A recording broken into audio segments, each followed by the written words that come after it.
Olá, seja bem-vindo à aula 7 da disciplina Bases Físicas para Engenharia. Hoje o tema vai ser calor. Vamos ver o que nós vamos discutir na aula de hoje. Vamos definir calor, o conceito de calor, estudar o conceito de calor, conhecer e compreender os processos de propagação de calor, falar, definir conceitos de dilatação térmica dos sólidos e estudar especificamente os casos de dilatação linear, superficial e volumétrica dos sólidos. Bom, como é que nós começamos a definir energia? Calor é uma forma de energia. E que forma é essa de energia? É uma energia térmica em trânsito. Tá? Esse fluxo ele é provocado por uma diferença de temperatura. A temperatura é a medida do grau de agitação das moléculas de um corpo. Tá? Então, esse fluxo de energia térmica em trânsito é causado por uma diferença de temperatura entre duas posições, entre dois pontos quaisquer. Tá? Qual é a unidade no sistema internacional? SI. É o Joule. Nós estamos falando de energia. Então, nós já vimos em aulas anteriores que a unidade para o sistema internacional, no sistema internacional para energia é o Joule. E definimos, o que é o calor? Calor é energia térmica, energia. Então, a sua unidade é o Joule. Existe uma unidade também usual. Qual é a unidade usual? É a chamada caloria, cal. Tá? Existe um fator de conversão. Uma caloria equivale a 4,186 joules. Quais são os processos de propagação de calor? Pode ocorrer de três maneiras, basicamente. Condução, convecção e radiação ou irradiação. Vamos ver cada um deles aqui. O fluxo de calor, como é que ele acontece? Antes que nós falemos sobre o processo de propagação, propriamente dito. Espontaneamente, o calor sempre se propaga de um corpo com maior temperatura para um corpo com menor temperatura. Tá? O fluxo de calor é dado por essa relação aqui. A razão entre a quantidade de calor num determinado intervalo de tempo. Tá? Então vamos lá. No sistema internacional, como é que nós medimos esse fluxo de calor? Vamos lá. Qual a unidade de quantidade de calor? Bom, calor é uma forma de energia, então ele é medido em Joule. Está aqui, Joule. E a unidade de intervalo de tempo? Intervalo de tempo, segundo. Joule dividido por segundo é Watt. Tá? A unidade usual, qual seria a unidade usual para fluxo de calor? Bom, quantidade de calor seria dada em caloria por segundo. Condução. A energia é a energia térmica que é transmitida de partícula para partícula de um meio. Tá? O processo de propagação de calor por condução. Aqui, você tem um nível de agitação elevado das moléculas quando a temperatura do corpo é elevada, e você tem uma oscilação pequena, uma vibração pequena das moléculas quando a temperatura é baixa. E está aqui o fluxo de calor, sempre da parte onde a temperatura é mais elevada, o fluxo de calor está aqui, para o ponto onde a temperatura é menos elevada. Como é que nós calculamos esse fluxo de calor? Vamos considerar duas regiões de temperaturas θ1 e θ2, tá? De tal forma que θ2 é maior do que θ1. Tem que haver uma certa diferença de temperatura para que aconteça o fluxo de calor. Separados por uma superfície de área A e espessura E. Então está aqui, a lei de Fourier, ela nos serve para que nós possamos calcular o fluxo de calor que está aí atravessando essa superfície. Tá? Convecção, processo no qual a energia térmica muda de uma região para outra por meio de transporte de matéria do próprio material aquecido, que só ocorre em fluidos e, portanto, não acontecendo nos sólidos e no vácuo. Tá? Então, são duas restrições aí. Não há processo de propagação de calor por convecção nos sólidos e no vácuo, tá? Porque existe aí um transporte de matéria. Então, tá aqui, ó, por exemplo, num aquecedor, você tem o ar frio, ele desce, né, por ser mais pesado, e o ar quente sobe por ser mais leve.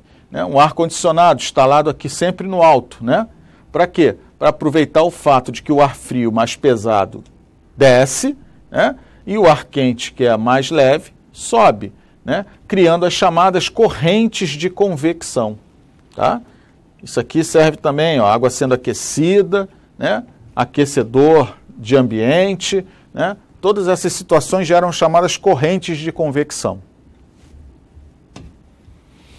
Radiação, né? Também chamado de irradiação, é o processo de propagação de energia na forma de ondas eletromagnéticas. Essas ondas, ao serem absorvidas, se transformam em energia térmica. Diferente dos processos de condução térmica e de convecção térmica, a radiação acontece sem a necessidade de existência de um meio material. Ou seja, ela pode se propagar no vácuo. A propagação é exclusivamente de energia, sob forma de ondas. Está aqui, ó. Radiação solar. Tá? Aqui, ó. Aqui o fluxo de calor, né? E se deslocando aqui, ó, se propagando no vácuo.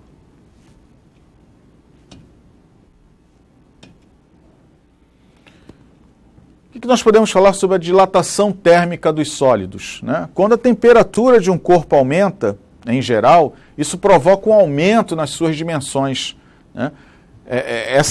Esse aumento das dimensões é chamado de dilatação térmica. Uma diminuição na temperatura produz uma contração. Tá? Então vamos lá. Dilatação linear dos sólidos. Então digamos que você tenha uma barra, né, de um material metálico qualquer e ele tem um determinado comprimento, L0, né, um comprimento inicial, e ele está a uma temperatura inicial θ1. Nós vamos chegar e aquecer essa barra, tá? Aquecer e levá-la a uma temperatura θ2, de tal forma que θ2 seja maior do que θ1. Fazendo isso, há um aquecimento da barra e nesse aquecimento ela vai o quê? Se dilatar, tá certo? Ela vai chegar a um comprimento L final. O que é esse nosso ΔL? É justamente a diferença, ó. O ΔL é a diferença entre o comprimento final e o comprimento inicial. Isso aqui é a dilatação. É a dilatação que a barra sofreu. Tá certo? Quem é o Δθ? Δθ é a diferença entre as temperaturas, ou seja, a temperatura final menos a temperatura inicial. Como é que nós podemos calcular a nossa dilatação, ΔL? Né? Vai ser ΔL igual a L0 vezes alfa vezes Δθ. O que é esse alfa aqui? É o chamado coeficiente de dilatação linear. Tá?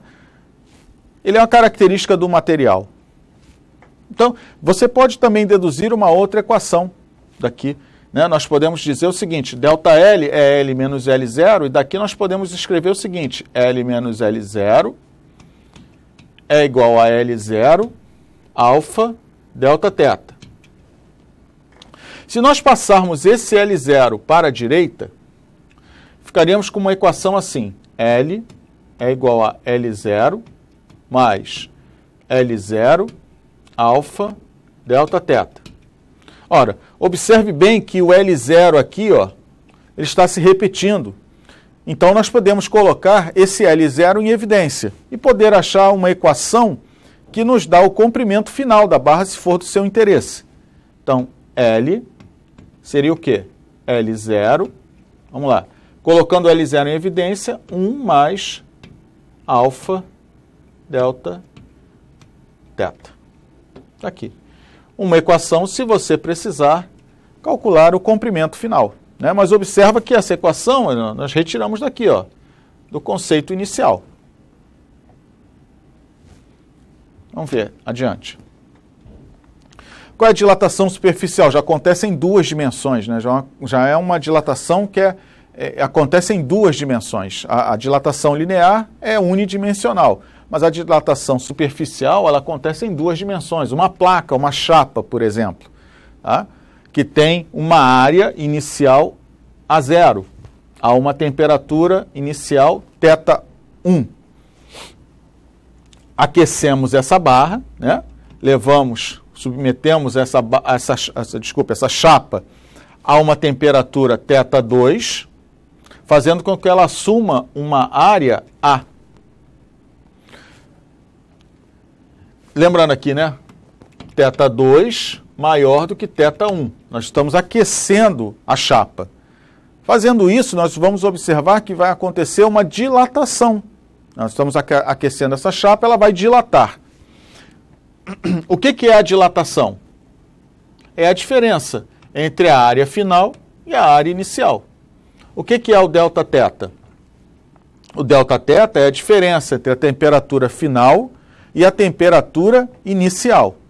Então, nós podemos também deduzir, olha aqui, ó, que a dilatação superficial sofrida pela chapa é o produto entre a área inicial, beta, quem é beta? Coeficiente de dilatação superficial, Δθ, variação de temperatura.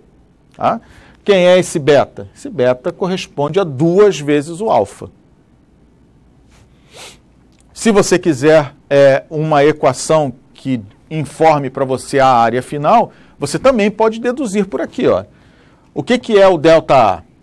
Está aqui, ó, é A menos A0. Então, podemos pegar dessa equação e escrever assim, ó, A menos A0 é igual a A0 beta Δθ. Aí passamos esse nosso A0 para a direita. E aí ficamos com A igual a A0 mais A0 beta Δθ. E aí você observa novamente aqui, ó, o A0, né, a área inicial, ela está se repetindo nessa equação. Podemos colocar o A0 em evidência. Então, A vai ser A0, 1 mais beta Δθ. E aí, se você precisar, você tem aqui uma equação que te dá o valor da área final da sua chapa. Tá? E aqui essa equação nos dá a dilatação que ela sofreu. Vamos ver o próximo caso. É a dilatação volumétrica, que acontece em 3 dimensões. Então, pegamos aqui, ó, vamos supor, põe que seja um cubo, né, que tem um volume V0, submetido a uma temperatura inicial θ1. Ele é aquecido, né, vai até uma temperatura θ2 maior do que θ1, ou seja, a temperatura 2 maior que a temperatura 1. Isso vai fazer com que esse cubo se dilate. E aí, essa variação de volume é dada pela diferença entre o volume final e o volume inicial. Quem é esse nosso Δθ? Δθ continua sendo a variação de temperatura. E aí podemos dizer o seguinte, que a variação de volume, ou seja, a dilatação volumétrica que o nosso cubo sofreu, vai ser V0 vezes gama. Quem é gama? Coeficiente de dilatação volumétrica. Δθ. Esse gama, né, aqui, ó, é 3 vezes o alfa. Tá? 3 vezes o alfa. Você também pode encontrar aqui uma relação importante, né, para calcular, por exemplo, o volume final do cubo. Então, a gente pode dizer o seguinte, ó, quem é ΔV? É V menos V0, que é igual a V0, gama, delta θ. Passamos o V0 para a direita. Ficamos com V igual a V0 mais V0, gama, delta θ. E aí você observa bem, ó, o volume inicial está se repetindo aqui na equação, podemos colocar em evidência. E achamos uma fórmula aqui para o nosso volume final. Ó. V0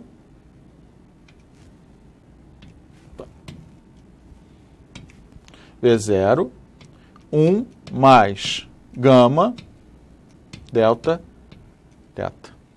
Caso você precise, você tem aqui uma equação que te dá o volume final do corpo. Vamos adiante. Vamos ver alguns exercícios, alguns casos para que nós possamos treinar. O Sistema Internacional de Unidades adota, questão 1, como unidade de calor o joule, pois calor é energia. No entanto, só tem sentido falar em calor como energia em trânsito, ou seja, energia que se transfere de um corpo a outro em decorrência da diferença de temperatura entre eles. Assinale a afirmação em que o conceito de calor é empregado corretamente. Ele fala na questão A, né, no item A temperatura de um corpo diminui quando ele perde parte do calor que nele estava armazenado. B, a temperatura de um corpo aumenta quando ele acumula calor. C, a temperatura de um corpo diminui quando ele cede calor para o meio ambiente. D, o aumento de temperatura de um corpo é um indicador de que esse corpo armazenou calor. E um corpo só pode atingir o zero absoluto se for esvaziado de todo o calor nele contido. Vamos lá. Ó. A temperatura de um corpo diminui quando ele cede calor para o meio ambiente. Né? A sensação que você tem de sentir frio é quando você cede calor. Tá? Então, assim, o calor tem um fluxo bem definido. Você lembra? É do corpo mais quente para o corpo mais frio. É do corpo mais quente para o corpo mais frio. Então, quando você coloca um casaco, você não está querendo evitar que o frio entre. O que, na verdade, você quer é evitar que o calor saia. Tá? Então, a temperatura de um corpo diminui quando ele cede o calor para o meio ambiente, que nos leva ao gabarito correspondente à letra C. No século XVII, uma das interpretações para a natureza do calor considerava-o um fluido imponderável, que preenchia os espaços entre os átomos dos corpos quentes. Essa interpretação explicava corretamente alguns fenômenos, porém, falhava em outros.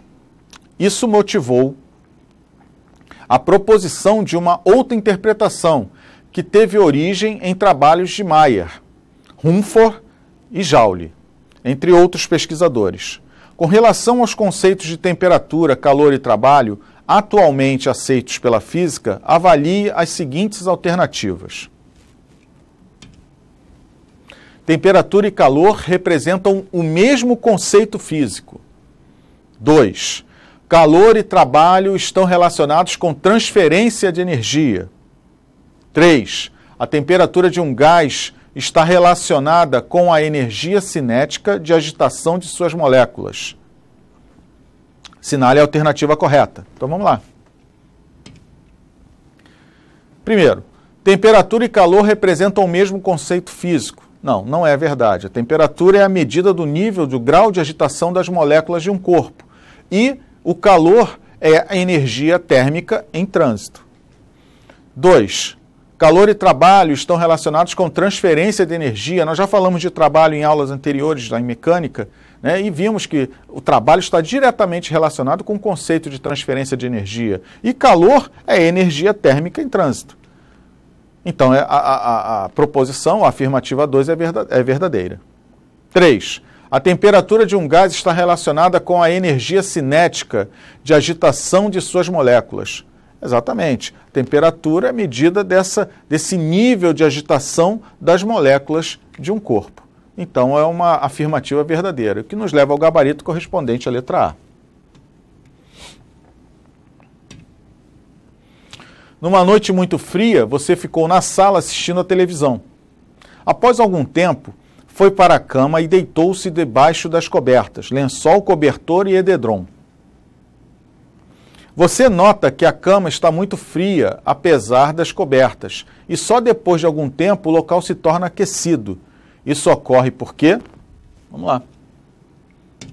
Situação comum. O cobertor e o edredom impedem a entrada do frio, que se encontra no meio externo. B. O cobertor e o edredom possuem alta condutividade térmica. C. O cobertor e o edredom possuem calor entre suas fibras que, ao ser liberado, aquece a cama. D. O cobertor e o edredom não são aquecedores, são isolantes térmicos que não deixam o calor liberado por seu corpo sair para o meio externo. Sendo o corpo humano um bom absorvedor de frio, após algum tempo não há mais frio debaixo das cobertas. Vamos lá. O que você acha? Olha lá, o cobertor e o edredom não são aquecedores, eles são isolantes térmicos. Porque o que acontece? Numa noite fria, né, o seu corpo, né, ele tem uma temperatura maior do que a temperatura do meio ambiente. Então, o fluxo de calor acontece do corpo mais quente para o corpo mais frio. Você começa a ceder calor, né? Quando você cede calor, né, a sua temperatura diminui. Então, você sente frio. Então, o que você faz? Você se cobre, né? Ao se cobrir, você não está evitando que o frio entre, lembra? Você está impedindo que o calor saia. Então, o cobertor, ele funciona como um isolante térmico, que não deixa o calor liberado pelo seu corpo sair, né, para o meio externo. Isso nos leva ao gabarito correspondente à letra D. Um grupo de amigos compra barras de gelo para um churrasco num dia de calor. Como as barras chegam com algumas horas de antecedência, alguém sugere que sejam envolvidas em um grosso cobertor para evitar que derretam demais. Essa sugestão, né? Vamos lá. É absurda, porque o cobertor vai aquecer o gelo derretendo ainda mais depressa. Letra B. É absurda, porque o cobertor facilita a troca de calor entre o ambiente e o gelo, fazendo com que ele derreta ainda mais depressa. Letra C. É inócua, pois o cobertor não fornece nem absorve calor ao gelo, não alterando a rapidez com que o gelo derrete. Letra D. Faz sentido porque o cobertor facilita a troca de calor entre o ambiente e o gelo, retardando o seu derretimento. Letra E. Faz sentido porque o cobertor dificulta a troca de calor entre o ambiente e o gelo, retardando o seu derretimento. Se você ainda lembra da questão anterior, você vai lembrar o seguinte, ó, o cobertor funciona como um isolante térmico. Ele vai dificultar a troca de calor, ou seja, a sugestão faz todo sentido. Apesar de parecer estranha, ela faz sentido. Você vai cobrir, você vai enrolar a barra de gelo com um cobertor que vai funcionar como um isolante térmico, que vai dificultar a troca de calor entre o gelo e o ambiente, retardando o seu derretimento, que é o seu objetivo. Isso nos leva ao gabarito, a letra E.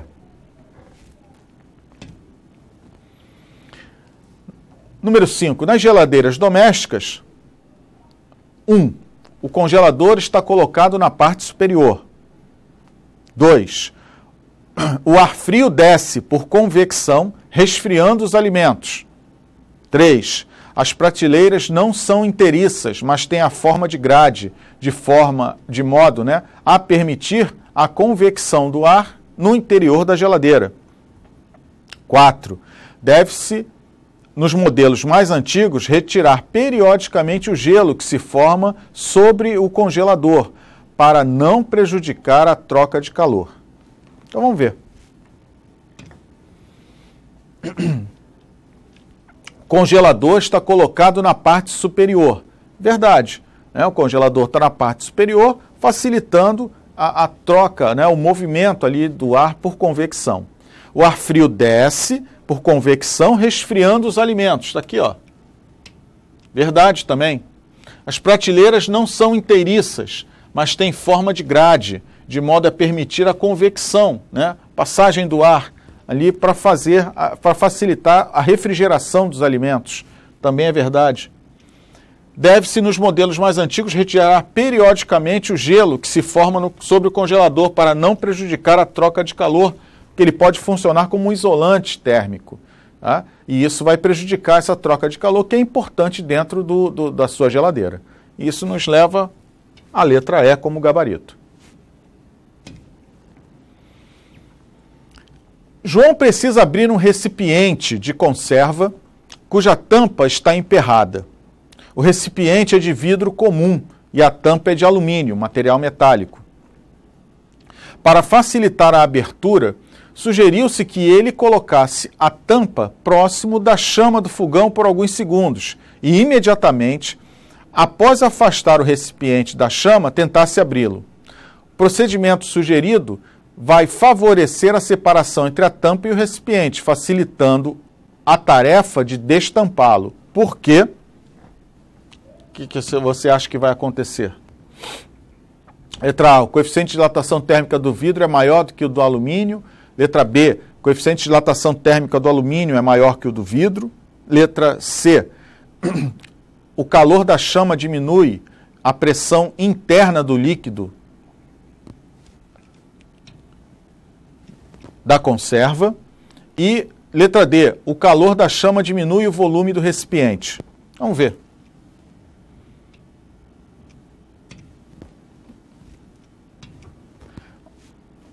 Vamos lá. Ó. Na verdade, o coeficiente de dilatação do alumínio é maior que o do vidro. Tá? No material metálico é maior. Então você observa o seguinte, ó, a dilatação, né, dilatação e volumétrica, vou pegar aqui, V0, gama, delta teta.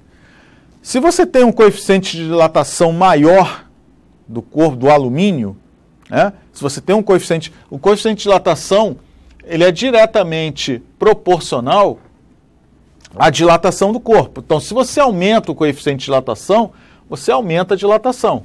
Então, se você tem lá dois corpos, um é de alumínio, o outro é o vidro.